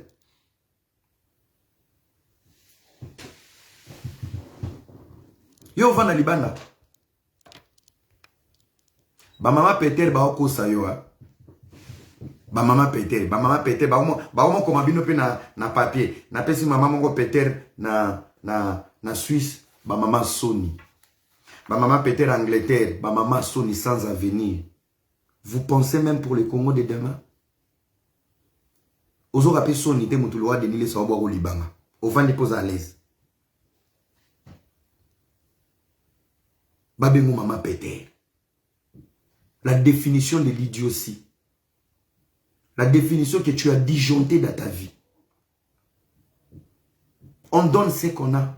Dis-moi qui tu fréquentes et je te dirai qui tu es. Le public de l'Est, c'est le même public qui reflète sa pensée, sa manière de faire, sa folie. Maman m'a commis un commentaire sur YouTube. Je ne pouvais pas imaginer que Denis Lessi pouvait me manquer. Ben, émission et ça l'a bien. Mais parce que tu es bête. Tu es né dans la malédiction. Il te manque pour parler de la vie des autres. S'il parlait de ta fille, absence n'est rien consolé, n'est manqué. Parce que vous êtes des inconscientes et des inconscients. Une honte dans l'église.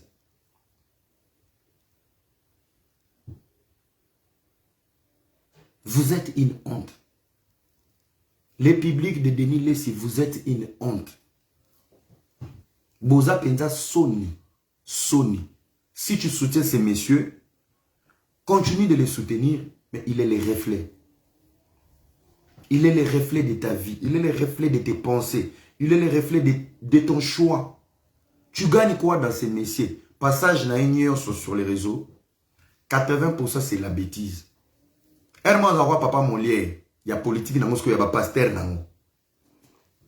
C'est comme un mélange au sang ici, cerveau Papa Molière, na Daniel Safou, na Pierrot. Au coach, c'est ce qu'on a quand il y a montre. S'il y a spirituel, na moi, le kende.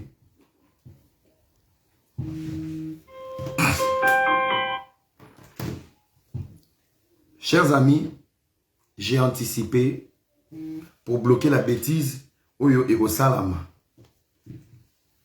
Bêtise wana. Bah, moi, Béran et Mike YouTube, ils vont venir vite pour analyser. C'est sûr, menacer. C'est sûr, foutier. C'est sûr, tindier. Référence les amoko. Il y a 3 jours passés, le monsieur tremblait. Il devait faire face. Il y a la réalité, il y a la bêtise dans les réseaux sociaux. Hors de la caméra. Réalité, ce que token apporte. Moi, biloba lo boloba. Les lo 600.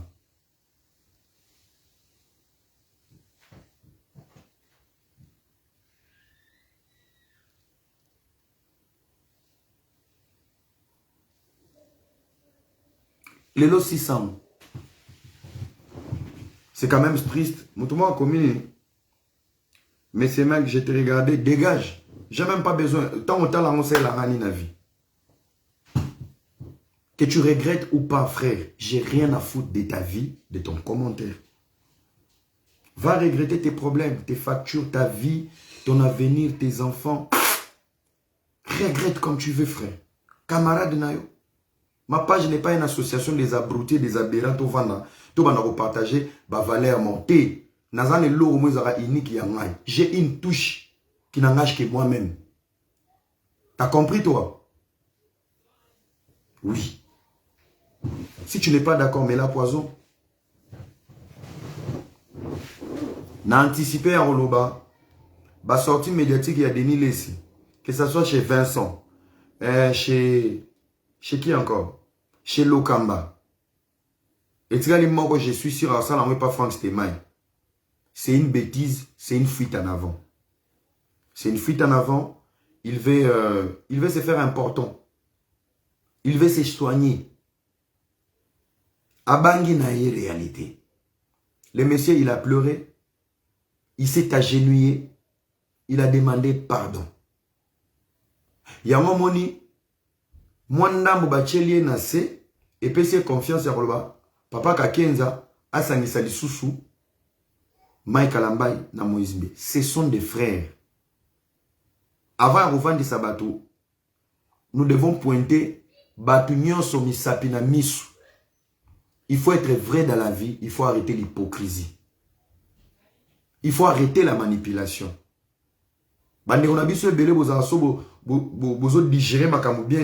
Vous envoyez les gens dans la manipulation. Bato batikali na ba trouble, boche bato na ba merde. Boluki ba mika la ba ki ne ko kate la rabino ba makamu. Tamba ki ne boloko boroyate.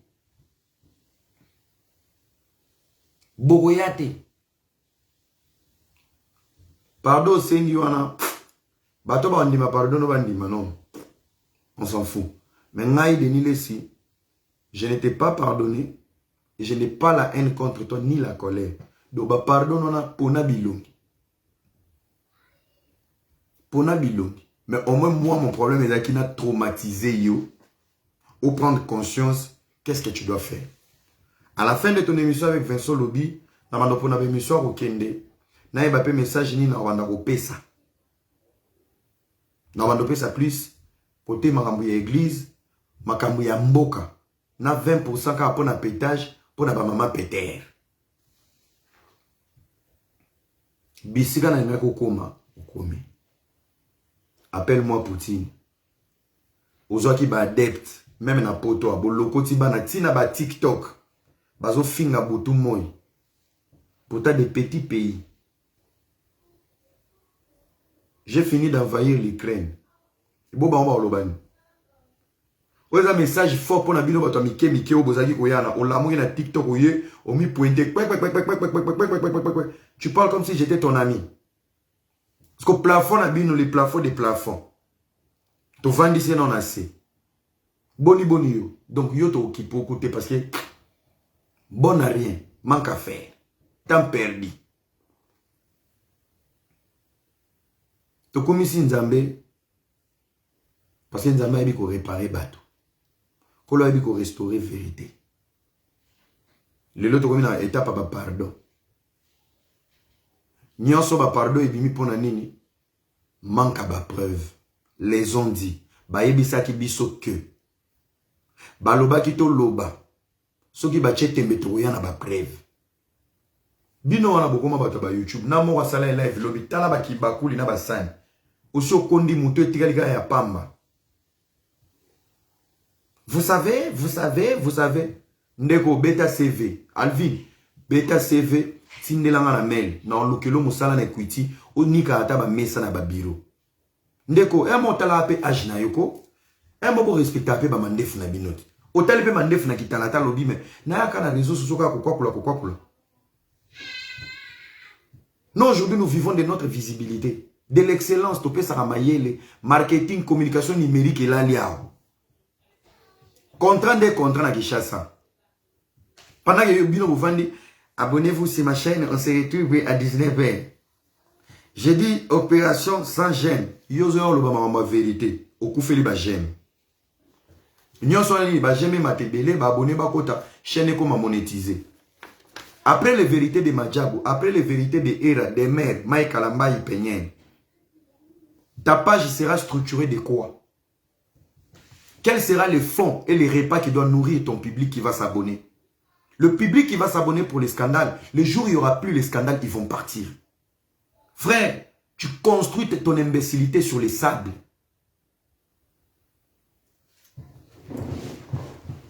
Bazoko Sayo, abonnez-vous. Mon frère, ils vont s'abonner que pour les scandales. Là, on est en train de clore ces scandales. Je vous avais dit, cette guerre va finir et va prendre fin. Et je savais, Bitumbo, Tobunda la vérité, on va gagner. On va gagner. Scandale autant où il est là. Batubaya, je vais faire des talk shows à Kinshasa, dans ça, na Poto.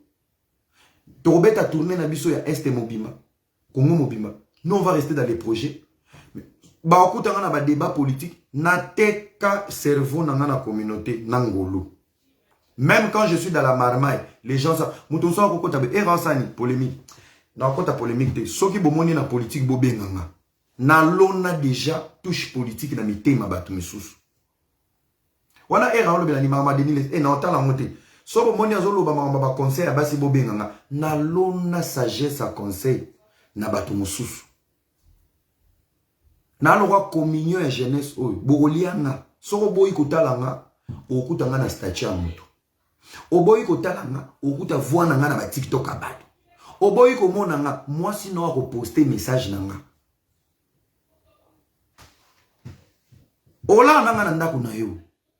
Kotala gaso te apesa nga kana bana na yo bazwa même parti moko ya humour nanga. Ils vont reposter à la maison, ils vont rigoler. Je vais te choquer, je vais vous saouler. Je suis une bénédiction. Oboyi okolinganga okomesananga. Concernant un peu ce temps que frère, fonde ta connaissance sur ta chaîne. Baeba, de quoi tu es capable?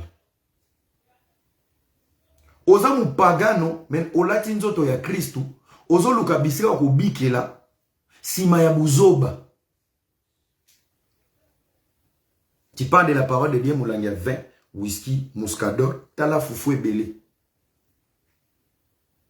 Les gens qui te suivent aujourd'hui, ils t'ont découvert parce que tu as insulté Era. Nde ba chioka, ba eba ote. Ba émission nyo so sala na vie na yo. Et les gars ont 500 invités. Les lobes au beta ba 3000, ba 4000. Parce que dans ta bouche, tu cites les noms des gens qui ont la grâce. Et la grâce attire la visibilité et la curiosité. De toi-même, tu n'as pas la visibilité. De toi-même, de tes émissions, de tes efforts. Otalamite o anangolote. Mais otalama mukolo oyo obandi kotafuna bakombo bangolu na monoko. Et les noms de ces gens ont attiré un regard des gens vers toi. Soki Moupepo et qui Pandi la zéro. Tu parleras de quoi? Déplace au coma zoba réseaux sociaux. Déplace au coma zoba réseaux sociaux. Les gens vont t'adopter pour les scandales et les sales boulots. Et le jour où il n'y aura pas les sales boulots. Moi, j'ai commencé avec l'excellence. J'ai commencé avec des analyses pertinentes. J'ai commencé avec une touche extraordinaire. Il y a un scandale dans la communauté. Moututo azelara. Tozelana no era akobinisa analyse nini na likambo boy ngolu. Pourquoi? J'avais donné ce que Dieu avait mis dans moi. Je l'ai investi dans la communauté. Et on m'a adopté comme ça. Et on m'a adopté Sabino Mutu Botalaka, Genwana, Bamomi Balandaka. Je ne suis pas là pour les momies. Je ne suis pas là pour la mendicité. Je ne suis pas là pour ça. Atoboyiko Sukolanga Omela. C'est ça la touche. Neko telema beta CV, qui n'est même na mama poto. Koti satan à côté à mapa. Avec 30 000 francs, on va noter qu'il y a déjà mapa na quoi na bino venu. Luka mwanze le mo ba sa poto ba ko soko tuti. Luka nze le mo na Congo, teka mapa na fond à 30 000. Commence ta vie. Ozana taille paye au teka crédit à changer bon. Luka mesa ba betelo libaya mombo. Vana na même ligne changer bon. Ouais à copter. Si tu penses que moi je suis ton collègue, à qui moi je vais t'engager? Sauf quand tu as la rivalité, tu as un camarade noté. Et alors, on a un concours. Et alors, on a un concours. Et alors, on a une concurrence. On a une concurrence. Concurrence, il y a nani. Il y a Falina Kabose. Oh, Asele, Aigle. Tika, c'est pas ton level, c'est pas ton niveau. Tika, quand tu as non, non, il n'y a pas match, il n'y a pas photo. Tu peux tout dire, même na batu baolando baebi makambo tu n'es pas au niveau, il y a tipa na vanda. Oh elombe cessé, sois vrai dans ta vie petit. Zala vrai na vie na yo. Viens de Nilesi, arrête ta comédie et ta manipulation. Tes excuses étaient une hypocrisie pour échapper à la justice. Je pense que avant quand on va appeler ça qui au conseil, qu'il n'est pas à l'amiable parce que tu seras perdant. À l'amiable, il y a un théâtre. Mais pour nanga et simbité. Ouais. Papa Mike ba poto buzoba. Je pense que trop cool, trop couillon. À force d'être une bonne personne, comme ça au koufa. Au koufa, au tiki ba na yo. Otiki vina, otiki ba projet na yo. Pourquoi? Les gens commencent à utiliser la faiblesse ya moté mamalam na yo. Bato ba ya ofinga na réseaux sociaux to ba simba ba famille ya bato. Bazanga na mawate. Bazonga aka bato so ba monika jipa mbile leki. Cerveau ezongi. Nde ba bandi kolela. Limbisanga yi, limbisanga. Mais tant yo vanda rapo au clasher. Bokanisa ba conséquences te. Les conséquences corrigent mieux que les conseils. Batouane faut tika ba kepina ba nyimi yono kraka tombolio pena pantalo ba balolo mutu ba oni biso makolobi pupu bilonyo se na poche bimina mbata libumu ba simbio ba kanyona qui t'avait dit des bêtises siko mentor na yo hein déplace au mona c'est au sommet de la montagne qu'on se sent plus seul ndo mona siko mentor na za otindo obenge na téléphone ya mbate patikala oyate Osambi yo mone lilingi. Osambi yo moko. Baroti nepe convocation tindi avocat lobi. Il n'a jamais envoyé. Il n'a rien dit. Osambwe. So yé mo kutu kolo likala moto. Akoko tanga bakombote. Bino siko ba petit poussé bo lekani botanga ba kombo abato. Oza siria oya. Nenga ko baluka kezaki alobela ki bisote. Et comment quand je disais ça, c'était pour les gens de Abidjan et de Capernaum. Lorsque Jésus est arrivé à Jéricho, ils étaient pour les murs de Babel et les tours de Babel à Babylone, parce que à Capernaum était conditionné avec Exaucé et Malachie 3:10. Et Nabuchodonosor, quand il est venu, il a dit, l'autre était impoli. Tu vas te retrouver mouteux vigno lobby, hein? Ça l'a ravagé, hein? Ça l'a ravagé. Ça l'a ravagé. Bolanda. Maître na vino qui na diplomatie, coin amir, yo mon l'accès que yo leki na courage. O bana ko sauter. Ye moko. Et alors boana soso. Ye moko soso abangi makamba ke na coin amir. Yo sko petit poussozo beta bashit na veni. Et bon li otango obima. Petit pousso bani mango luka mama nzoka mama de ali ko anzete. Okomi mama bi oh. Bon attends na epsa kyo keto kanga nzela na loba to kangela nde lion ngaza ina kwa mi. Confiance à moi na pousser ba pesi bino na nzela. Vous allez subir.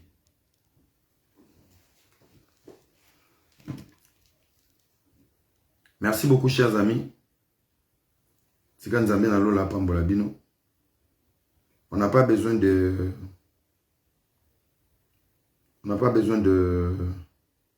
bêtises. On a besoin de bonnes choses.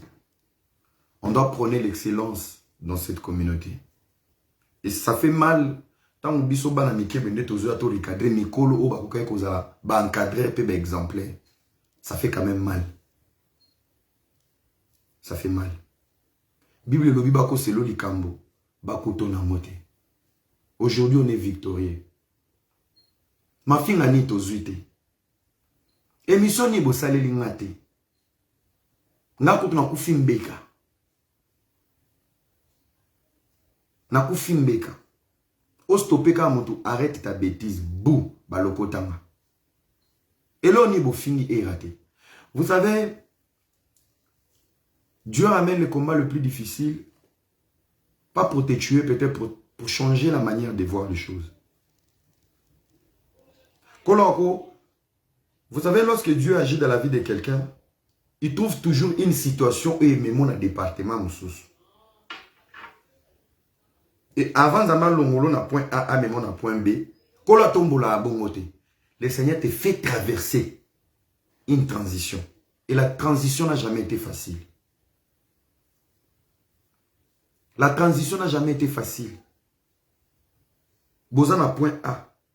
Ba projet ou na ba point B. Soki boko ki point A te. Nyonso boko sala la longue. Et qu'est-ce qu'il faut faire? Je dois vous forger, vous tous. Vous mettre dans l'amour, dans la confiance, dans l'unité. Comme ça, vous allez faire un long chemin. Qu'est-ce qu'il a fait? Abanyo Timo l'anassé.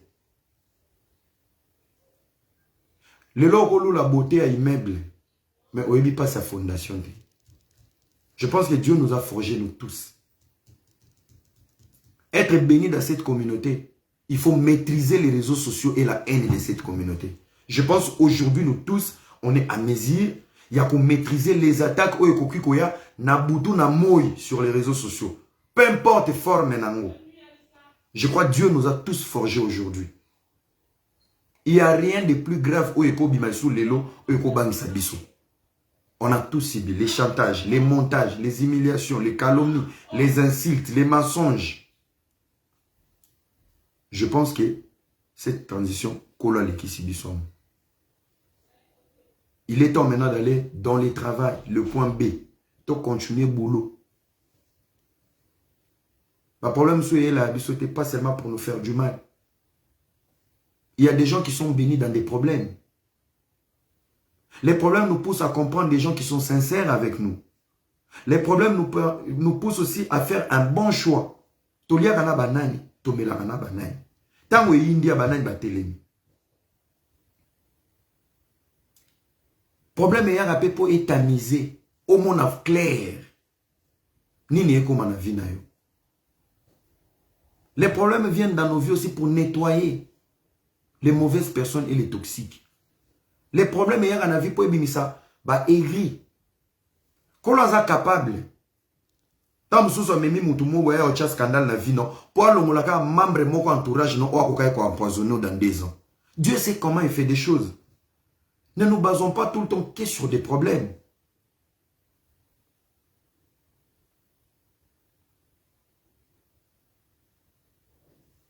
Dieu il peut utiliser une situation X pour te protéger dans 5 ans. Dans chaque victoire, il y a un prix à payer. Dans chaque victoire, il y a un prix à payer. Nous, on a payé les prix de l'humiliation. Ma réparation, c'est la gloire. On va savoir et on va connaître et on sait comment nous allons fêter cette victoire. Parce que tu es dit passe, il y a sambo. Au moins, nous avons pas mbola. Aussi, ici, que sambo, et comme on a élevé. Aussi, ici, que cholama, et comme on a pas mbolo. Aussi, ici, que sekama, et comme on a pas respecté. Mais nous, on a tout si bien.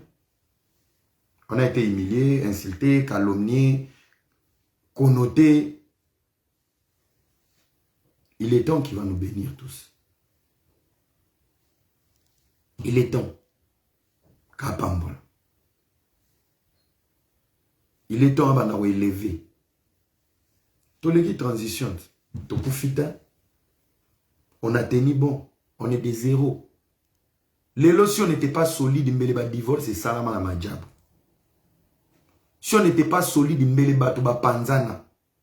Si on n'était pas solide, il compétition silaté. Si on n'était pas solide, il kraka. Si on n'était pas solide, on aurait tout abandonné. Mais on n'a pas abandonné. On est allé jusqu'au bout. Boloti ba divorce, yé pené dendingbi. Boloti ba humiliation butu moi. Nyonso leki na mon pepe. Bobandi ko lokota ba dossier lokota mama Lydia na pasteur Yannick 0. Bolokoti porno na Côte d'Ivoire. Oh, Sœur Rossini, la pauvre. Mwana natika poto pour non la Nzambe na Congo. 2 œuvres, des succès, full. À son âge, Jiri na majab. À son âge, yozo sa l'entraînement partout, na olongo la bazeni. Mais moi, à son âge, déjà, bandi ko la Nzambe. Même si les alaki, au lieu de lobby, Nzambe na ngai, komekamo e uchi wapi. On est humain avant d'avoir un lien spirituel avec Dieu. Et les gens qui critiquent les chrétiens au Congo, ils ont bango moko ba Christ. Bato batonga ba pasteur, bango moko ba pasteur. Et les gens qui ont honte et qui ont du mal, c'est soi-disant les païens. Païens d'akomote à Bino.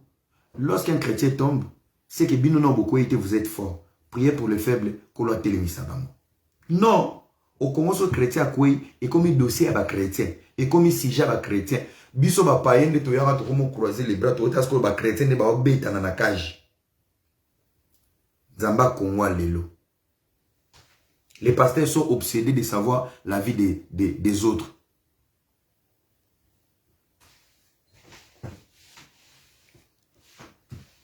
Pasteur Mobimava Naka, vous avez un dossier na Yelangango. Yelangango. Yelangango ye en monde le kisi yenenga te ana kansani. Pesanga ba dossier na yewana. On mo détruit les kabwa muninga. Donc na ba biso to ba no vanda to ba no pesa ba pasteur matière, to ba no te bango comment un pasteur doit se comporter avec les autres, comment un pasteur doit avoir la maîtrise, comment un pasteur doit prêcher, quel est le rôle ya rozala na chair. Un lien saint, c'est pour donner le message. Yaba Nzambi. Bisonne de la Sabino, rôle et église, rôle et micro, rôle et leadership. Yamo sakoli. Namo guna na mata sherti.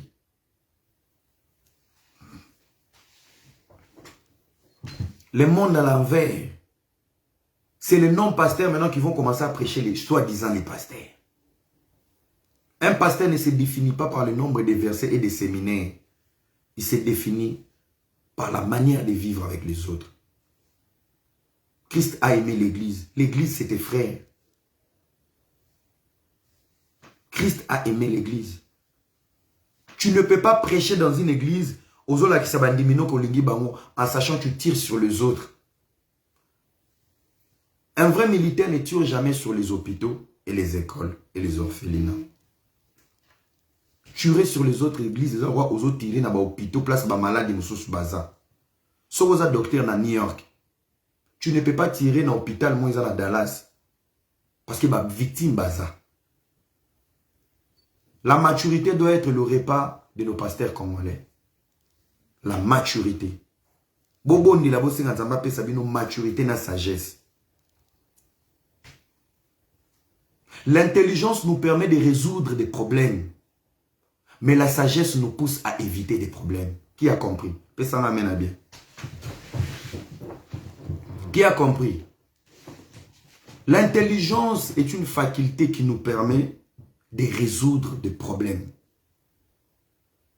Tu peux mourir en cherchant à résoudre un problème. Mais la sagesse nous pousse à éviter des problèmes qu'on devait résoudre avec l'intelligence.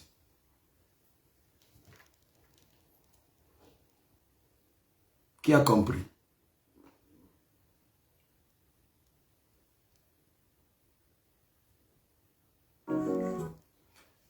Merci beaucoup à tout le monde. Que Dieu vous bénisse. Partagez la vidéo massivement. J'ai anticipé cette bêtise qui va commencer au courant de la semaine. Au moins, je vous ai éclairé. S'il y aura des doutes, je vais ramener des preuves. S'il y aura des doutes, n'a rien à ma preuve. Merci beaucoup à tout le monde. Bon dimanche, Nabatoutou. Bon début à semaine. Ba bisous na ba maman to balanda biso. Ba mbote na ba père, na ba master, ba vieux, ba grand frère, ba petit frère. Oto balanda de partout. Manifester mboko landa biso. Nzamba pambola bino. Nous nous battons pour une bonne cause. On n'a pas besoin de faire la concurrence. On n'est pas dans une guerre. On n'est pas dans des clashs.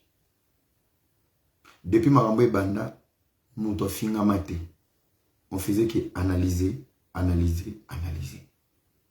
Et parmi les pardons à Denis Lessi, il y a un côté où il va être sauvé. Pourquoi? Le dossier autour de tellement il a commencé à respecter, malgré avec orgueil, à respecter ligne rouge na chela qui on a eu ça qui ngefa yebisa yi ligne rouge na ngaya ngoyo. Azo meka ko respecter ngo. Ezo permettre epé Poutine to kunda ba dossier ne mususu epola pola ou ko nuirier. Tozo chamona c'est déjà une chose à encourager de voir un têtu se calmer le plus vite possible. Même s'il est dans la manipulation, mais au moins, il a été coincé contre les murs.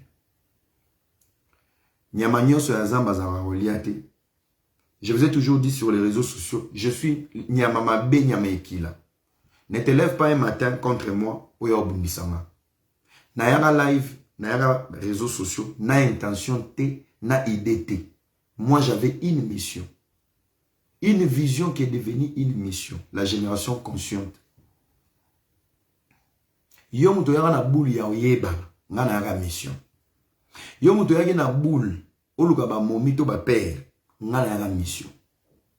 Yo muto yaga oluka visibilité pour faire la chaîne no YouTube. Pour YouTube futara yo. Nga na yaga mission. Pendant que tu veux délirer. Avec tes intentions, avec une personne qui a une mission. Batutu bayan intention na basila. Ne sois pas les suivants sur la liste. Mi benda, bosala ba bêtise na bim. Et vos clashs, évitez-moi. Ngana wa mtumo déjà nazo ba disque d'or, ba disque de platine, ba disque de diamant. Bocha ngana ba mamna binote.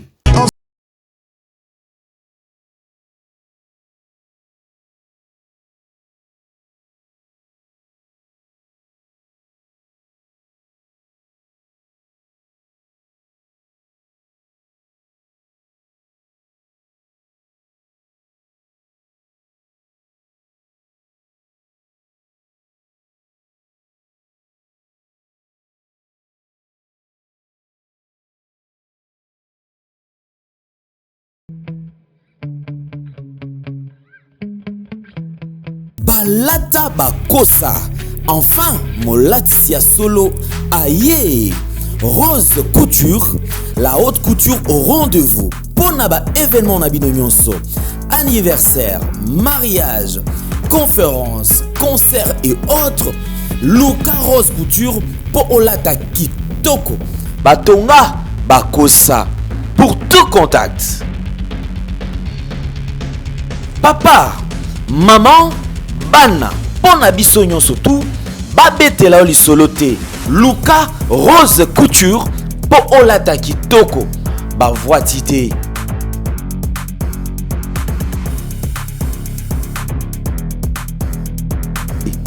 Tala na ngengi batonga bakosa ba voitité.